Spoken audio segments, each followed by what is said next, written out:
Hello everyone, I'm Asha Polen, Group Representative, and I'm your blogger for today. In this video, I will show you some little insights or relevance from our topic poon. But first, I want to introduce to you my members, starting to our leader, Jerome Orjales, and to my fellow members, Pamela Presidas, Jasmine Geronimo, Mona Lisa Ojales, Castro Anchojo, Jergo Fernandez, and Devin Castillo. Now, let's start and proceed to our next video, and I will show you some clips and our perspectives about poon. So, enjoy watching and enjoy listening. Hindi sila nagkamali. Napapatayin ko talaga.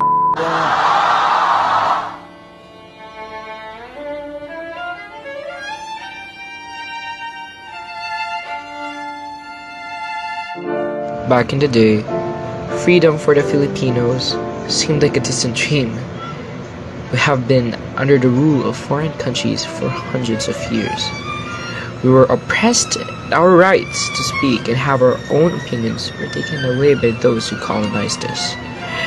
Up until now, we are still under the rule of the leaders who have done merely the same. But this time, they are one of our own, our fellow Filipinos.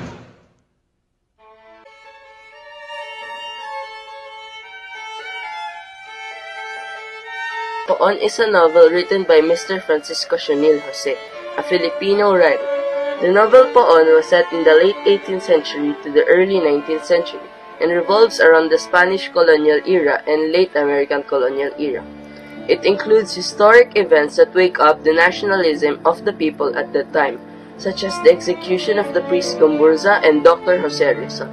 It also includes characters that contributed greatly to the history of the Philippines, such as Apolinario Mabini, Gregorio del Pilar, Emilio Aguinaldo, and depicts the Battle of Tirad Pass, where the story ended.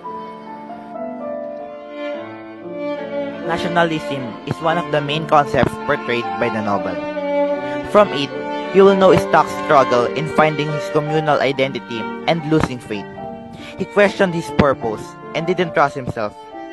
But with the help from other characters, he finished his journey on self-discovery and finally knew what he should fight for, and that is to fight for his people, his country.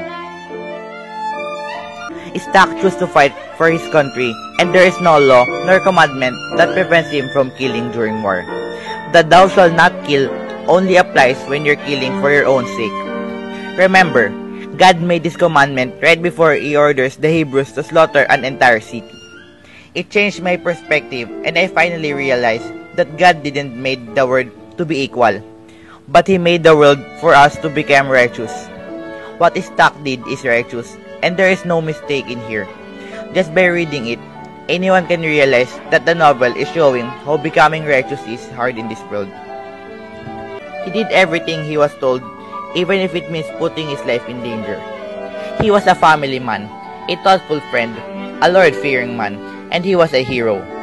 To me, he stands out as a model, not because of being kind towards others or being helpful, but the one trait of his Stock which really stood out was how he offered his life for the country, putting the country's chance to get freedom in his hands by dying for the country.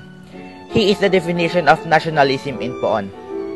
I think Poon has given me a bigger and better perspective on how the Spanish and American colonizations have affected our country.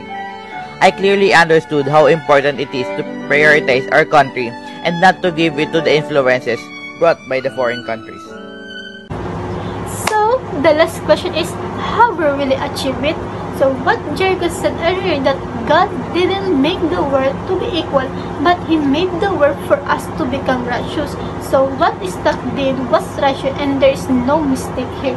That's so beautiful line for me. I hope you learned from our topic poon. So again, this is Asher Polen, and thank you for watching and listening. Bye-bye!